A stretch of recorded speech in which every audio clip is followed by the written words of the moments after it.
എൻ്റെ ഈ ഒരു ബോംബെ ടെക് കാലത്തിന് മുൻപും പിൻപും ഞാൻ അധ്യാപകനായിരുന്നു. അപ്പോൾ ടെക് ചെയ്യാനായിട്ട് ബോംബെയിലെത്തിയ ആ ഒരു കാലഘട്ടത്തിലാണ് ജീവിതത്തിലെ ഒരു വലിയ ചോദ്യം ഇങ്ങനെ വന്നത്. ജീവിതം കൊണ്ട് ചെയ്യാൻ പറ്റുന്ന ഏറ്റവും നല്ല കാര്യം ഏതാണ്?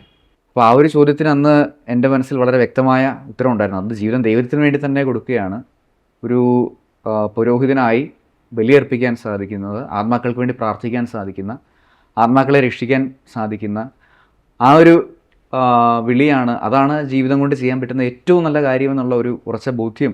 ആ ഒരു ബോധ്യമാണ് ഈ ഒരു വിളിയിലേക്ക് വരാനുള്ള ഒരു കാരണമെന്ന് എനിക്ക് തോന്നുന്നു.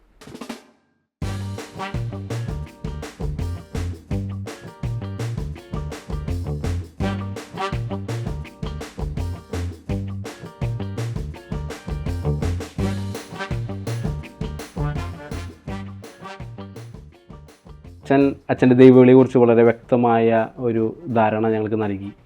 എനിക്കുള്ളൊരു ചോദ്യം ഇതാണ്, ഇത്രയും സന്യാസ സഭകളുള്ളപ്പോൾ എന്തുകൊണ്ട് ഈശോ സഭ എന്നുള്ള ഒരു ഇതിലേക്ക് അച്ഛൻ വരുന്നത്? ടെക് എല്ലാം കഴിഞ്ഞ് തിരിച്ച് നാട്ടിലേക്ക് എത്തി.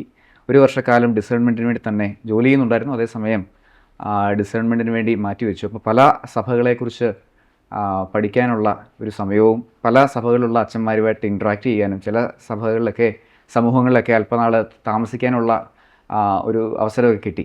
അപ്പോൾ ഏറ്റവും അവസാനമാണ് ഈശോ സഭ എന്ന് പറയുന്നത് സഭയെക്കുറിച്ച് എൻ്റെ ഉള്ള ഒരു അറിവ് എൻ്റെ മുമ്പിലേക്ക് വന്നത്. ഇഗ്നേഷ്യസ് ലോയോളയെക്കുറിച്ചും ഫ്രാൻസിസ് സേവ്യറിനെക്കുറിച്ചുമൊക്കെ മുൻപേ കേട്ടിട്ടുണ്ടെങ്കിലും ഒരു സന്യാസ ജീവിതം ജീവിക്കുമ്പോൾ അല്ലെ സന്യാസ പൗരോഹിത്യം ജീവിക്കുമ്പോൾ ഈശോ സഭ എന്നുള്ളൊരു ചിന്ത അവസാനമാണ് എൻ്റെ മനസ്സിലേക്ക് കടന്നു വന്നത്. അപ്പോൾ അന്ന് എൻ്റെ ഒരുപക്ഷെ ഒരു സ്വഭാവവുമായിട്ട് ചേർന്ന് പോകുന്നതും അല്ലെങ്കിൽ എൻ്റെ ഹൃദയത്തിൽ എനിക്ക് ദൈവം തോന്നിപ്പിച്ച ഒരു ആഗ്രഹവും അതിൽ ഈശോ സഭയിലുള്ള കുറച്ച് ഗുണങ്ങളും തമ്മിൽ ഒരു ചേർച്ചയും ഒക്കെ തോന്നി. ഒന്നാമതായി തന്നെ ചരിത്രം പരിശോധിച്ചു കഴിഞ്ഞാൽ ഈശോ സഭ ഓരോ കാലഘട്ടത്തിന് അനുയോജ്യമായ രീതിയിൽ വിശ്വാസത്തെ ഒരേ സമയം വളരെ ആഴത്തിൽ വിശ്വസ്തത പുലർത്തുകയും അത് ഓരോ കാലത്തിന് അനുയോജ്യമായ രീതിയിൽ എങ്ങനെ അന്ന് ലോകത്തിന് വിശ്വാസം അവതരിപ്പിക്കാൻ സാധിക്കുകയും ചെയ്യുമെന്നുള്ള ഒരു ചിന്ത. രണ്ടാമത്തെ ഒരു കാര്യം, ഈശോ സഭയുടെ മുൻ ജനറലായിരുന്ന ഒരു പെദ്രോ അരൂപ്പെ എന്ന് പറയുന്ന ഒരു അച്ഛനുണ്ട്. അപ്പോൾ അച്ഛൻ ഈ വൊക്കേഷൻസിനെ കുറിച്ചുള്ളൊരു പറയുമ്പോൾ അച്ഛൻ പറയുന്നൊരു കാര്യമുണ്ട്, കത്തോലിക്ക സഭയോട് അമ്മയെപ്പോലെ സ്നേഹം തോന്നുന്നില്ലെങ്കിൽ ഒരിക്കലും വിശ്വസഭക്കാരനാകാൻ വരരുത് എന്ന് അദ്ദേഹം പറയുന്നുണ്ട്. അപ്പോൾ അതിനെ വല്ലാണ്ട് ആകർഷിച്ചു. മൂന്നാമത്തെ ഒരു കാര്യം എന്ന് വെച്ച് കഴിഞ്ഞാൽ ഈശോസഭ ഒരു ആഗോള സഭയാണ്, 120ഓളം രാജ്യങ്ങളിലുണ്ട്. അപ്പോൾ ഒരു കത്തോലിക്ക സഭ സാർവത്രികമാണ്, ലോകം മുഴുവൻ വ്യാപിച്ച് കിടക്കുന്നതാണ്. അതുപോലെ തന്നെ ലോകം മുഴുവൻ വ്യാപിച്ച് കിടക്കുന്ന ഒരു സഭയിൽ അംഗമാകണം എന്നുള്ളൊരു ശക്തമായ ആഗ്രഹം കൂടി ഉണ്ടായിരുന്നു. അപ്പോൾ അത് ഈശോസഭ അതിന് വളരെ യോജിച്ചതാണെന്ന് എനിക്ക് തോന്നി. ഇനിയും കാരണങ്ങളുണ്ട്, പക്ഷേ പ്രധാനപ്പെട്ട ഈ 3 കാരണങ്ങളാണ് എന്നെ ഈശോസഭയിലേക്ക് പ്രത്യേകമായിട്ട് ആ കാലഘട്ടത്തിൽ ആകർഷിച്ചത്.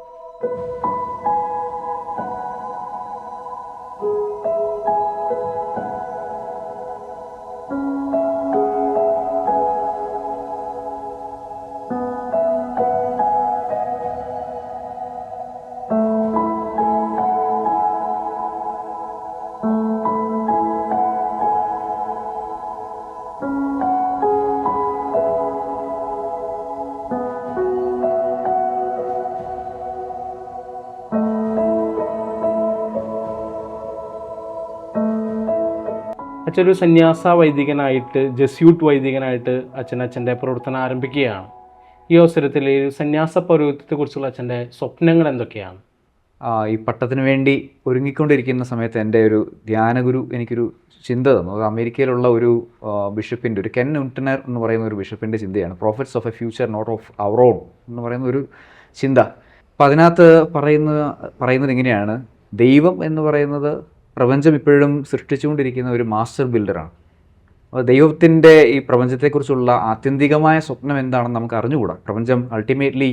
പ്രപഞ്ചം എന്തിനാണ്, മനുഷ്യരുടെ ലോകത്തിന് എന്താണ് സംഭവിക്കുക എന്നുള്ള അൾട്ടിമേറ്റ് ഒബ്ജക്റ്റീവ് ദൈവത്തിൻ്റേത് എന്താണെന്ന് മനുഷ്യൻ അറിഞ്ഞുകൂടാ. ദൈവം മാസ്റ്റർ ബിൽഡറാണ്, പക്ഷെ മനുഷ്യൻ എന്ന് പറയുന്നത് ദൈവത്തിൻ്റെ ഒരു വർക്കറാണ്. അപ്പോൾ മാസ്റ്റർ ബിൽഡിൻ്റെ അൾട്ടിമേറ്റ് സ്വപ്നം എന്താണെന്ന് അറിയാതെ അദ്ദേഹത്തിൻ്റെ കൂടെ വർക്ക് ചെയ്യുന്ന കോവർക്കേഴ്സാണ് പുരോഹിതർ.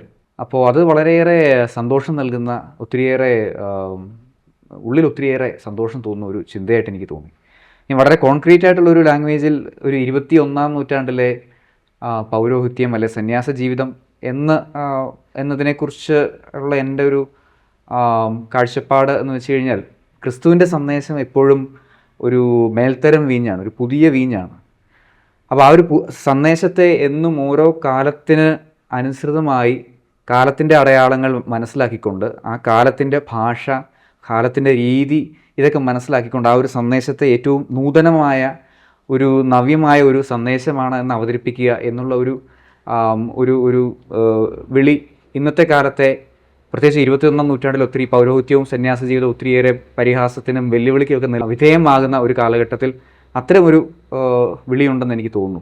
അപ്പോൾ ഇന്നത്തെ ഈ കാലഘട്ടത്തിൻ്റെ ചിന്തകളൊക്കെ വ്യക്തമായി മനസ്സിലാക്കി നമ്മുടെ ഒരു സർക്കിളിൽ ഒതുങ്ങി നിൽക്കാതെ ലോകം എന്താണ് ചിന്തിക്കുന്നത്, ലോകത്തിൻ്റെ ചിന്താഗതി എന്താണ്, അതിൻ്റെ ഡയറക്ഷൻ എന്താണ് എന്നൊക്കെ മനസ്സിലാക്കി ഇന്നത്തെ കാലത്തിൻ്റെ ഭാഷയിൽ ക്രിസ്തുവിൻ്റെ സന്ദേശം അത് പുതിയൊരു സന്ദേശമാണ്, അല്ലെങ്കിൽ അതൊരു വളരെ ആഴമുള്ളൊരു സന്ദേശമാണ് എന്നുള്ളത് അറിയിക്കുക, ഇന്നത്തേതായ രീതിയിൽ അറിയിക്കുക എന്നുള്ള ഒരു വലിയ വെല്ലുവിളി ഉയർത്തുന്ന ഒരു വിളി 21-ാം നൂറ്റാണ്ടത്തിലെ പൗരോഹിത്യത്തിനും സന്യാസ ജീവിതത്തിനും ഉണ്ട് എന്ന് ഞാൻ വിശ്വസിക്കുന്നു. അപ്പോൾ അതിനുവേണ്ടി സ്വയം നൽകുക, അതിനുവേണ്ടി കഠിനാധ്വാനം ചെയ്യുക എന്നുള്ള ഒരു സ്വപ്നം ഈശോസഭ എന്നെ ഏത് മിനിസ്ട്രിയിലേക്കാണ് അയക്കുന്നതെങ്കിലും ആ ഒരു സ്വപ്നം മുന്നിൽ കണ്ടുകൊണ്ട് ജീവിക്കുക എന്നുള്ളൊരാഗ്രഹം എൻ്റെ ഉള്ളിലുണ്ട്.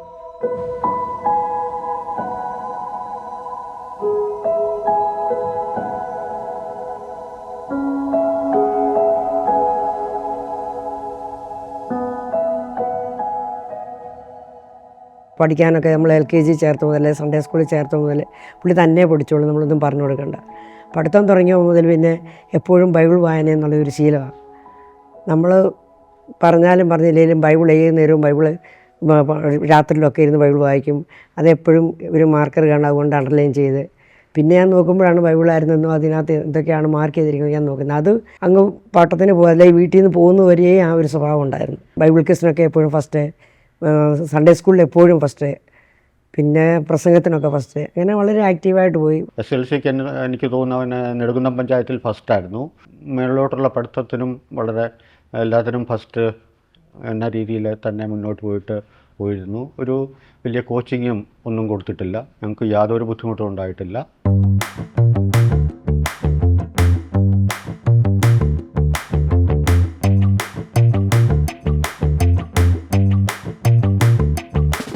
സൺഡേ സ്കൂളിലാകട്ടെ, ഹൈസ്കൂള്, +2 എല്ലാം ഒരുമിച്ച് പഠിച്ച ഞങ്ങളുടെ സുഹൃത്തുക്കൾക്കെല്ലാം റോജസ് ഒരു വൈദികനായി തീർന്നതിൻ്റെ ഒരു സന്തോഷത്തിൻ്റെ നിമിഷങ്ങളിലാണ്. അതുപോലെ ഞങ്ങളുടെ കൂട്ടത്തിൽ ഏറ്റവും നല്ലതുപോലെ പഠിക്കുന്ന ഒരു വ്യക്തി കൂടിയായിരുന്നു റോജസ്. ടീച്ചർമാർക്കൊക്കെ വളരെ ഇഷ്ടപ്പെട്ട ഒരു വിദ്യാർത്ഥി കൂടിയായിരുന്നു. ഞങ്ങളൊക്കെ ബാക്ക് ബെഞ്ചേഴ്സ് ആയിരുന്നു. അപ്പോൾ റോജസ് എപ്പോഴും ഫ്രണ്ട് ബെഞ്ചിലാണ് ഇരിക്കുന്നത്.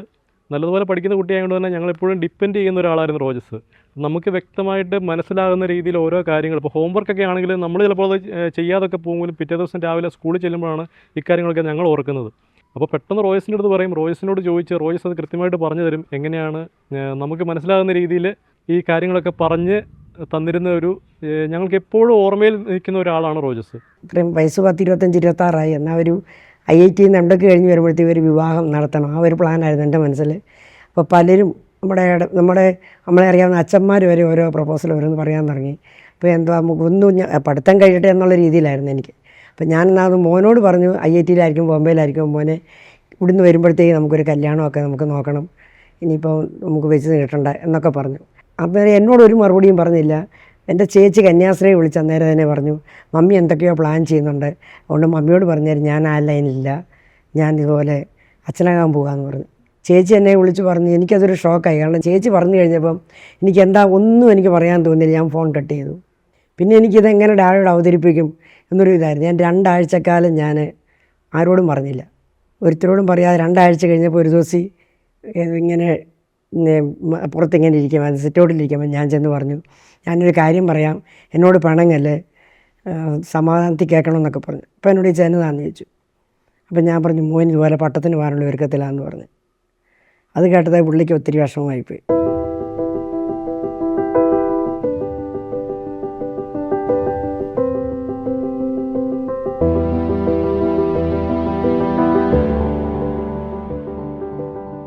ആദ്യമായിട്ടൊരു വലിയ സങ്കടം തോന്നി. പാടെ 2 പിള്ളേരെയുള്ള ഒരാൾ ഇങ്ങനെ പോവുകയും ചെയ്യുന്നു, ഞങ്ങൾക്ക് പ്രായമായി വരിക. അപ്പം ആദ്യമായിട്ടൊരു ബുദ്ധിമുട്ട് തോന്നിയെങ്കിലും പിന്നെ വളരെ സന്തോഷമായി. ഞങ്ങൾക്കൊരു ഏകാന്തത അനുഭവപ്പെട്ടു അത്രമാത്രം. എന്നാലിപ്പം വളരെയധികം സന്തോഷമാണ് എല്ലാം ഭംഗിയായിട്ട് നടന്നതിൽ. IIT ഒരു സ്കോളർഷിപ്പ് കിട്ടി ജർമ്മനിക്ക് പോയി 7 മാസം. അത് കഴിഞ്ഞ് വന്നേ ഉടനെ ഞാൻ ചോദിച്ചത് ഇതാണ്, മോനെ എന്നാ തീരുമാനിച്ചു ഭാവിയെക്കുറിച്ച്, അന്തസ്സിനെക്കുറിച്ച് എന്നാ തീരുമാനിച്ചു? അപ്പോൾ എന്നോട് പറഞ്ഞു, മമ്മി ഞാൻ ജർമ്മനി കണ്ട ഉടനെ ഞാൻ തിരഞ്ഞെടുക്കാൻ പോകുന്ന അന്തസ്സ് മാറുമെന്നാണ് മമ്മി ഓർത്ത്. അത് ഞാൻ ഉറച്ച തീരുമാനം അതിനകത്ത് തന്നെയാണെന്ന് പറഞ്ഞു. പിന്നെ അതങ്ങനെ അപ്പോൾ എന്നോട് പറഞ്ഞു, മമ്മിക്ക് പെമ്മക്കളൊന്നും ഇല്ലല്ലോ, അതുകൊണ്ട് ഞാൻ 2 വർഷം ജോലി ചെയ്ത് ഞാൻ അമ്മയ്ക്ക് പൈസയൊക്കെ തരാം, പെമ്മക്കളൊന്നും ഇല്ലല്ലോ, പിന്നെ എനിക്ക് പോകുന്നതിന് ബുദ്ധിമുട്ടൊന്നും ഇല്ലല്ലോ. അതായത് കെട്ടിച്ച് വിടണമല്ലോ, ഒന്നിടത്ത് പൈസ ഇല്ലെന്നൊന്നും മമ്മി ഓർത്ത് വിഷമിക്കേണ്ടെന്നുള്ള ധാരണയില്ല പറഞ്ഞത്. അതൊരു 3-4 മാസം കഴിഞ്ഞപ്പോഴത്തേക്ക് പറയാം, മമ്മിയെ ഞാൻ ഇനി നീട്ടിക്കൊണ്ടൊന്നും പോകുന്നില്ല, എനിക്ക് വയസ്സ് ഇത്രയൊക്കെ ആയില്ല, ഞാൻ ഇനിയും പോകാമെന്ന് പറഞ്ഞു. അപ്പോൾ പിന്നെ ഞാൻ ചോദിച്ചു, മോൻ എങ്ങോട്ടാണ് പോകുന്നത് അത് പറ. അപ്പോൾ ഞാൻ തീരുമാനിച്ചിട്ടില്ല, ഞാനിങ്ങനെ പലരെ പലതും കണ്ടും കേട്ട് ഞാൻ ഒരു ഫൈനൽ ഇടാകുമ്പോൾ ഞാൻ മമ്മിയോട് പറയാമെന്ന് പറഞ്ഞു. അതേ രീതിയിൽ പിന്നെ CMI പോന്നു, നമ്മുടെ അച്ഛന്മാരെ നമ്മുടെ ഇടവക്കാരെ കാണുന്നു, ജെസ്യൂട്ടി പോന്നു, അങ്ങനെ എല്ലാം പോയി ഒന്നിച്ച് പറഞ്ഞു, മമ്മി ഞാൻ ഇത് തിരഞ്ഞെടുത്തെന്ന് പറഞ്ഞു, ഈശോ സഭ. പിന്നെ പറ്റിയ താമസമൊന്നും ഇല്ലായിരുന്നു, പിന്നെ അങ്ങ് പോകുമായിരുന്നു. കൊച്ചിൻ്റെ തീരുമാനം അനുസരിച്ച് മുന്നോട്ട് പോയി. പിന്നെ പോയിക്കഴിഞ്ഞ് പിന്നെ നമുക്ക് എന്നാന്ന് അറിയത്തില്ല, വീട്ടിൽ ഞങ്ങൾ കൊണ്ട് ആലുവായി കൊണ്ട് വിട്ടു, യൂണിവേഴ്സിറ്റിയിൽ കൊണ്ട് വിട്ടത് ഞങ്ങൾക്കറിയാം. മുറ്റത്ത് വന്നപ്പോഴത്തേക്ക് അനിയൻ വിളിച്ചു, മമ്മി എവിടെയായി നിങ്ങൾ പോയി വന്ന മോനെ, മുറ്റത്തായത് ഇവൾ പരിക്കാത്ത വീട്ടിലോട്ടൊന്ന് കയറിക്കോട്ടെന്ന് പറഞ്ഞു. വീട് തുറന്ന് പുറത്ത് കയറിയത് അറിയാം. പിന്നെ ഞങ്ങൾക്ക് 1.5 വർഷത്തേക്ക് ഞങ്ങളെ നിയന്ത്രിക്കാൻ മേലാത്ത, എന്നും ഓർക്കാൻ മേലാത്ത ഒരു സംഭവമാണ്. പിന്നെ പതുക്കെ മാറിയത്. പള്ളിയിൽ ചെന്നാൽ മുഴുവൻ ചെയ്യും, കുർബാനൊക്കെ ഞാൻ മലപ്പോഴും ഞാൻ കരഞ്ഞിട്ടില്ല, ഒന്നും വിഷമിച്ചില്ല. പക്ഷേ ഫുൾ ടൈം ഞാനിങ്ങനെ എൻ്റെ കണ്ണിൽ നിന്ന് വെള്ളം ഒഴുകിക്കൊണ്ടേയിരുന്നു ഒരു 1.5 വർഷത്തേക്ക്. പിന്നെ അതങ്ങ് മാറി.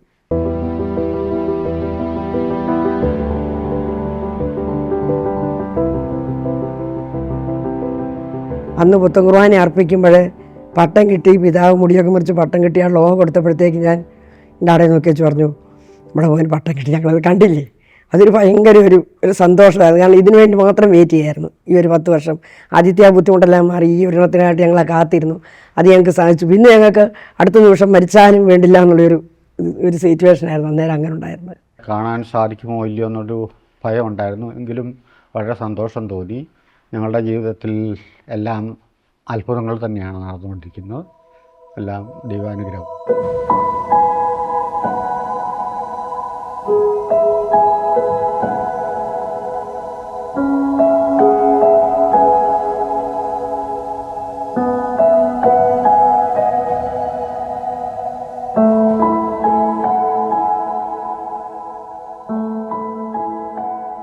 ചങ്ങനാശ്ശേരി അതിരൂപതയുടെ നെടുമണ്ണി ഇടവകയെ സംബന്ധിച്ചിടത്തോളം വലിയൊരു ദൈവനിയോഗത്തിന് സാക്ഷിയായി നിൽക്കുന്ന ഒരു അവസരത്തിൽ എങ്ങനെയാണ് ഈ ഒരു നമ്മുടെ അച്ഛൻ്റെ ഒരു പട്ടത്തിന് വേണ്ടി എത്രമാത്രം ആത്മീയമായി ഭൗതികമായിട്ട് ഒരുങ്ങി ഇടവക എന്ന രീതിയിൽ?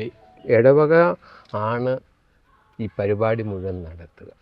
സഭയ്ക്ക് കൊടുക്കുന്നത് ഇടവകയാണ്, ഇടവക വഴിയാണ്.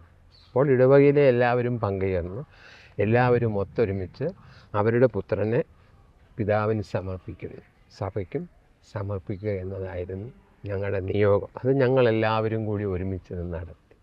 അങ്ങനെയാണ് ആ ഒരു സങ്കല്പത്തിൻ്റെ പിന്നാമ്പുറത്താണ് കാര്യങ്ങളെല്ലാം നടന്നത്. വളരെ പക്വമായ ഒരു സമയത്തെടുത്ത ഒരു തീരുമാനം, അതിൻ്റെ പൂർത്തീകരണം ഇപ്പോൾ സംഭവിക്കുമ്പോൾ നമ്മുടെ അച്ഛനിൽ കണ്ടിട്ടുള്ള ഏറ്റവും നല്ലൊരു ക്വാളിറ്റി എന്താണെന്ന് അച്ഛനൊന്ന് പറയാം?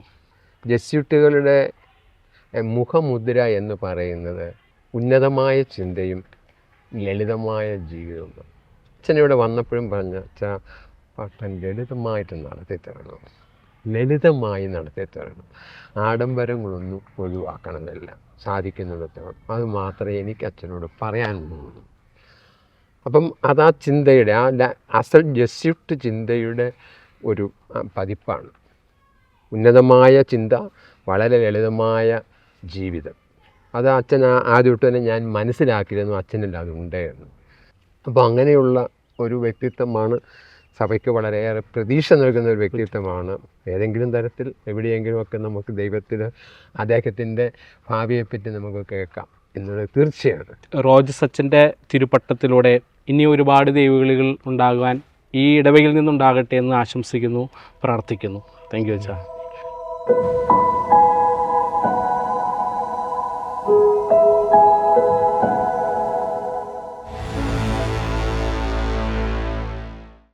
വിശുദ്ധ ഇഗ്നേഷ്യസ് ലയോള പറയുന്ന ഒരു കാര്യമുണ്ട്, ഒരു മനുഷ്യന് ജീവിതത്തിൽ ചെയ്യാൻ പറ്റുന്ന ഏറ്റവും നല്ല കാര്യം ദൈവഹിതത്തിന് വിധേയപ്പെടുക എന്നുള്ളതാണ്. അതുതന്നെയാണ് ഒരു പുരോഹിതനും ചെയ്യാൻ പറ്റുന്ന ഏറ്റവും നല്ല കാര്യമെന്ന് ഞാൻ വിശ്വസിക്കുന്നു. ദൈവഹിതത്തിന്, ദൈവത്തിൻ്റെ സ്വപ്നത്തിന് പൂർണ്ണമായും തലചായ്ച്ചു കൊടുക്കുക. ദൈവഹിതത്തിന് ആവുക എന്നതുകൊണ്ട് നമ്മൾ കയ്യും കെട്ടിയിരിക്കുക എന്നുള്ളതല്ല അതിൻ്റെ അർത്ഥം. കാലത്തിൻ്റെ അടയാളങ്ങൾ ശ്രദ്ധിച്ച് കണ്ട് ദൈവാത്മാവിനോട് ആലോചന ചോദിച്ച് സത്യത്തിന് സാക്ഷികളായി ജീവിക്കുക. യേശു 21-ാം നൂറ്റാണ്ടിൽ ജീവിച്ചിരുന്നെങ്കിൽ എങ്ങനെ ജീവിക്കുമായിരുന്നോ അതുപോലെ ജീവിക്കാനുള്ള ഒരു വിളിയാണ് ഓരോ പുരോഹിതനും ലഭിച്ചിട്ടുള്ളത് എന്ന് ഞാൻ വിശ്വസിക്കുന്നു.